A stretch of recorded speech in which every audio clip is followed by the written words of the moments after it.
RJ from Ravioli Fitness here, fresh off of a quick little push workout, chest, maybe not quite popping right now. It's popping. Um, Here to talk to you about obesity and self-worth. More specifically, the lack of self-worth you feel when you are obese.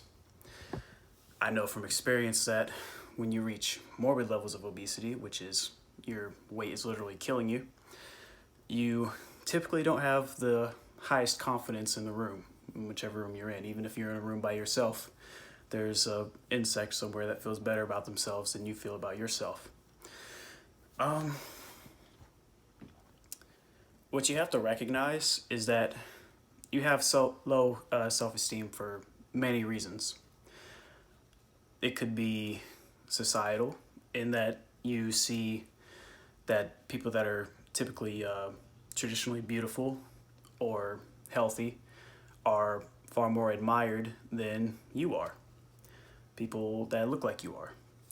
And there's a superficial reason for that, and there's a good reason for that. The superficial reason is, sex. Sex sells, they're sexy. But the good reason for that is because those people are healthy. They are able to lead a happy life, a life that somebody would want to live because they are healthy and they are able-bodied. And let's face it, given the choice, I feel like anyone that isn't able-bodied or has any kind of impairment would rather that impairment not be there. It's the same thing for being overweight or obese. And you know that in your head, even if you want to deny it or act like it doesn't bother you, you know deep down that it's an impairment and it's a hindrance to yourself and perhaps in some cases to others.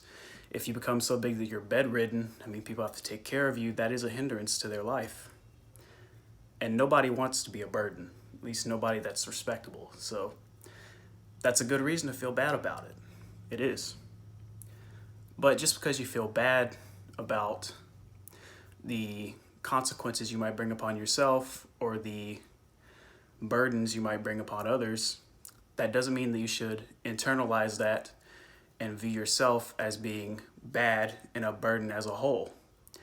That's just one facet of you. That's just one thing that makes up the puzzle that is you. You have to recognize that as a person, there is more going for you than just your weight or your looks in general, or even your health. There are people that are unhealthy and it's not their fault, like Stephen Hawking. He was wheelchair bound. He wasn't a healthy person. He didn't have the choice. He had a disease. But he still led quite a fulfilling life, didn't he? He still did quite a few remarkable things, didn't he? I kind of lost respect for him after that whole Epstein Island thing, though. But anyway, he didn't kill himself. I got lost. I got off track with this video. But basically, yeah, I remember now. Your self-worth is tied to more than just your health and superficialities. And you have to love yourself and respect yourself enough to recognize that the harm that you're doing to yourself, you don't deserve it. Like 99% of the people that are afflicted with any kind of disease, even a disease that's sort of self-inflicted, like morbid obesity, you still don't deserve to go through that nonsense, that BS that you have to go through every day as a consequence. Just getting out of bed is hard. Getting up off the ground is hard. Walking upstairs is hard. Everything hurts.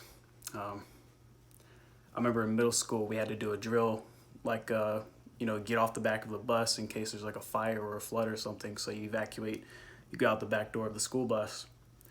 I was so scared to do it because I was so big.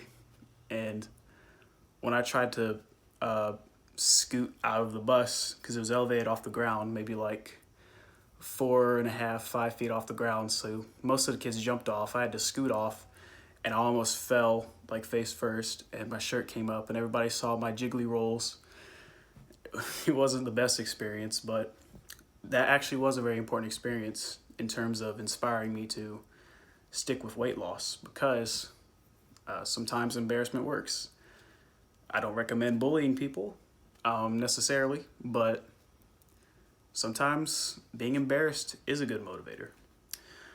Whatever motivates you to make that positive change and to stick with a diet and stick with a calorie deficit and stick with a exercise regimen, that's what you need to do, because you need to have a good motivation in order to succeed at anything. But I think I already summed everything up. Shaky cam. This has been RJ from Ravioli Fitness, signing out via filming myself from the douche stick. We are signing out now. Oh, I forgot. Like, subscribe, share, all that stuff helps the channel. See you.